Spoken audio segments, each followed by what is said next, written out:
ሰላም የእግዚአብሔር ቤተሰቦች፣ ዛሬ ተስፋ መቁረጥ ውስጥ ላላችሁ እግዚአብሔር በተናገራችሁ ነገር ላይ ጥርጣሬ ለገባችሁ ሰዎች መልእክት ይዤላችሁ ነው የመጣሁት።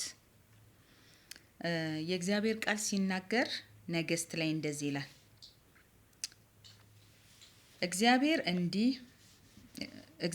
ይላል፣ ነገ በዚህ ጊዜ በዚህ ሰዓት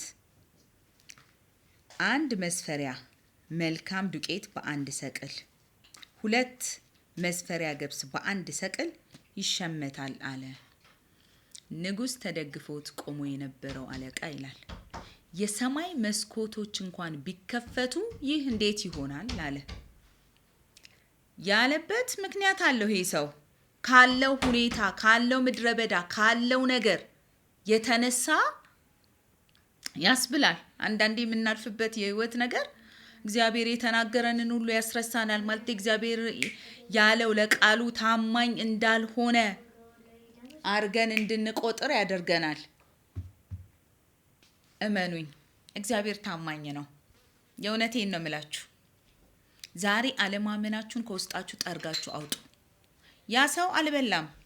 ለምን? የእግዚአብሔር ሰው ምን አለ? በዓይንህ ታያለ፣ ነገር ግን አትበላም አለው። እውነትም አልበላም።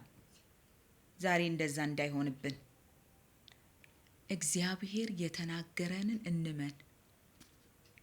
እውነት እግዚአብሔር ምን ብሎናል? እግዚአብሔር ምን ተናግሮናል? በተለይ ዘመን ይህንን የጣልበት ጊዜ ነው።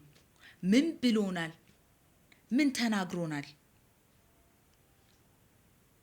ስለዚህ ያንን የእግዚአብሔርን ኃይል፣ የእግዚአብሔርን ድምፅ ኃይላችን አድርገን ወደፊት እንቀጥል፣ እንነሳ።